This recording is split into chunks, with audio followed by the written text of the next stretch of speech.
Hello students, welcome to BKSP Chemistry. So today we will learn about the ionic bond formation and ionic bond. This is also called electrovalent bond.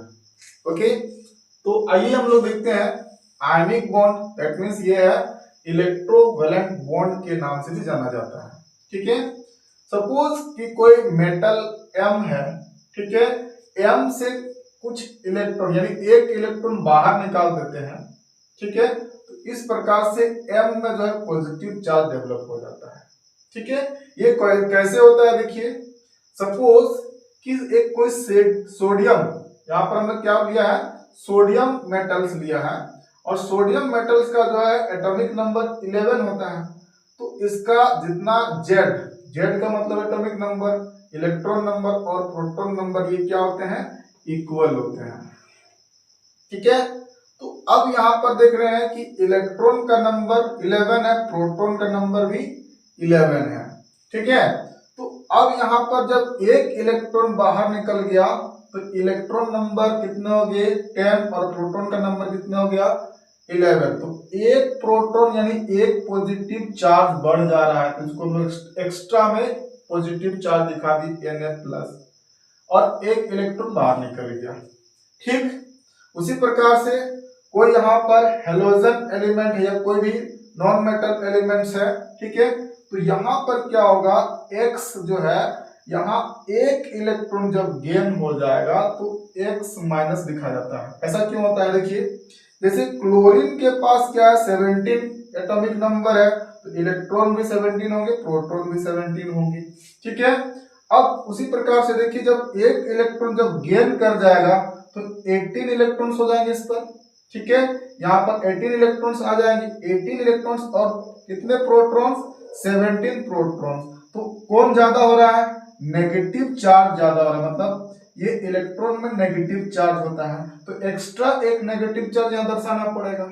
ठीक है, तो इसीलिए जो है जब negative charge यानी electron gain करता है तो नेगेटिव चार्ज डेवलप किया जाता है और इस प्रकार से नेगेटिव आयंस को दिखाया जाता है, नेगेटिव साइन को दिखाया जाता है। ठीक है, अब हम लोग देखेंगे कि जब एक इलेक्ट्रॉन बाहर निकलेगा तो उसमें जो एनर्जी लगेगा एक इलेक्ट्रॉन बाहर निकालने में, उसी एनर्जी को क्या कहेंगे, आयनाइजेशन एंथैल्पी। मतलब कोई भी एक गैसियस एटम है, उस गैसियस एटम से एक इलेक्ट्रॉन जब बाहर निकलेगा उसमें जितना एनर्जी कंज्यूम होगा उसी एनर्जी को क्या कहेंगे, आयनाइजेशन एंथैल्पी कहेंगे। ठीक है, नेक्स्ट क्या है, ये एनर्जी लग रहा है। ठीक है, तो ये ऑलवेज क्या होगा, एंडोथर्मिक होगा। ठीक है, नेक्स्ट क्या है, इलेक्ट्रॉन को गेन करने में जो एनर्जी में परिवर्तन, यहाँ पर परिवर्तन इसलिए बोला जा रहा है, इसमें क्या होगा, या तो एनर्जी गेन भी हो सकता है या फिर एनर्जी रिलीज भी हो सकता है। ठीक है, इसीलिए हम लोग यहाँ पर एक्चुअली जो है केवल हम लोग रिलीज नहीं बोलेंगे, यहाँ पर दोनों होते हैं। तो इस केस में क्या लिखेंगे, change in energy to gain an electron is known as electron gain enthalpy. मतलब किसी भी गैसियस एटम में एक इलेक्ट्रॉन जब ऐड हो जाएगा, ठीक है, तो उसमें जो एनर्जी में परिवर्तन यानी चेंजिंग आएगा, उसी चेंजिंग एनर्जी को क्या कहेंगे, इलेक्ट्रॉन गेन एंथैल्पी कहेंगे। ठीक है, तो यहां पर देखिए कि किस प्रकार से होता है, मान के चलिए NaCl का फॉर्मेशन होना है।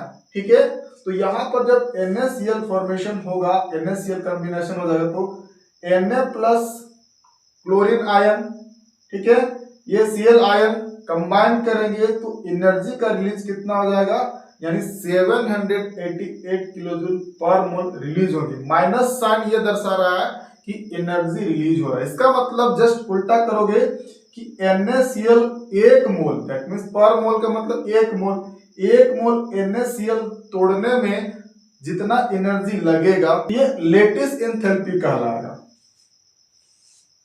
क्योंकि हम लोग लेटिस एंथैल्पी क्यों बोलेंगे, जब पॉजिटिव और नेगेटिव आयंस जैसे Na प्लस और Cl माइनस 3 डायमेंशनली अरेंजमेंट हो जाएंगे। ठीक है, थ्री डायमेंशनली अरेंजमेंट होंगे इस प्रकार से,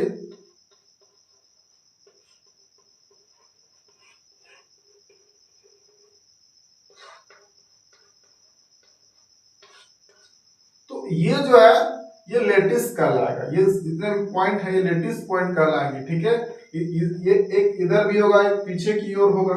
तो इस प्रकार से जो है एक सोडियम से 6 क्लोरीन अटैच होंगे और एक क्लोरीन से 6 सोडियम एटम्स होंगे। तो इस प्रकार से हम इसका जनरल फॉर्मूला दिखाएंगे, तो Na6 हो जाएगा और Cl6 हो जाएगा।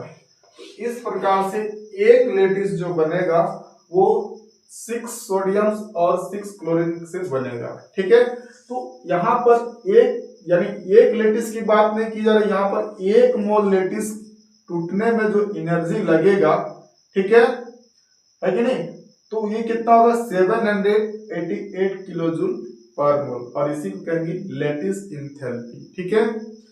तो आई होप ये कॉन्सेप्ट आपको बहुत अच्छे समझ में आएगा। लाइक एंड सब्सक्राइब जरूर करिए। Thank you.